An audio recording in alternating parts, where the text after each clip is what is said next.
दोस्तों कैसे हो, मजा आ रहा है जिंदगी में। लेकिन अगर आपसे भी बड़ा और पावरफुल जीव इस दुनिया में होता तो आपके सारे मजे खत्म हो जाते। जी हाँ दोस्तों, आज हम बात करेंगे डायनासोर्स के बारे में। डायनासोर की हिस्ट्री क्या है, डायनासोर्स पैदा कैसे हुए, डायनासोर्स पृथ्वी पे कब तक रहे और उनका खात्मा कैसे हो गया। डायनासोर होते तो आज दोस्तों आप और मैं भी नहीं होते, न ही हम आराम से बैठ के यूट्यूब देख रहे होते और ना ही हम चिल कर रहे होते, न ही एसी पंखा होता, न ही सैटेलाइट होती, और हम बंदर से इंसान नहीं बन पाते। क्योंकि दोस्तों डायनासोर इतने पावरफुल थे कि उनके समय में बाकी जीव जंतुओं का ग्रो होना, ये इवॉल्व होना ही बहुत मुश्किल था। आइए दोस्तों शुरू करते हैं। अगर नहीं तो प्लीज सब्सक्राइब करके बेल आइकन दबाना मत भूलना, और दोस्तों वीडियो में एंड तक बने रहें। एक समय पे दोस्तों इस पूरी दुनिया में, पूरी अर्थ पे डायनासोर्स का राज था, और वो वहीं रहते थे जहाँ पे हम रह रहे हैं, वही चलते थे जहाँ पे हम रह रहे हैं, इसी हवा में सांस ली और यहाँ पे लड़ाइयाँ लड़ के एक दूसरे को मारा। इतने बड़े राक्षस जैसे डायनासोर ने 14 करोड़ सालों तक इस धरती पे राज भी किया। इन डायनासोर की कई हजार प्रजातियां भी थी। इनमें से कुछ शाकाहारी थे और कुछ मांसाहारी थे।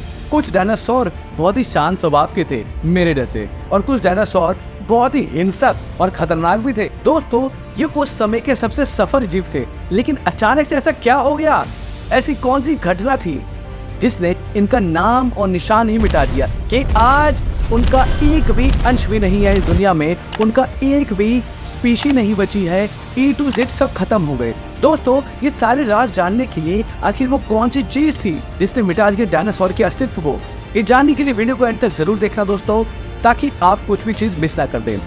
चलिए शुरू करते हैं। अगर आप नहीं तो प्लीज सब्सक्राइब करके बेल आइकन दबाना मत भूलना, वीडियो को लाइक करके आगे बढ़ते हैं। तो दोस्तों चलिए समय में पीछे चलते हैं और डायनासोर के उस अंतिम दिन को करीब से देखते हैं। चलिए मेरे साथ। आज से 65 मिलियन साल यानी कि 6 करोड़ 50 लाख साल पहले धरती पर मौसम सामान्य था। चारों ओर सूरज की रोशनी बिखरी हुई थी, पेड़ों की लंबाई की कोई सीमा नहीं थी, समुद्र की ठंडी हवा हर तरफ थी, चारों तरफ डायनासोर के चिल्लाने और दहाड़ने की आवाजें सुनाई देती थी। जब ये सारी डायनासोर की प्रजाति बड़े आराम से चिल कर रही थी और अपनी जीवन बिता रही थी, तब 10 करोड़ साल पहले ही इनकी किस्मत लिखी जा चुकी थी। 10 करोड़ साल पहले ही एक छोटे एस्टेरॉयड का टुकड़ा जो कि अंतरिक्ष में दूर से पृथ्वी तक आ ही रहा था, और एस्टेरॉयड का छोटा टुकड़ा अंतरिक्ष की गहराइयों से निकल चुका था और पृथ्वी की ओर बढ़ रहा था।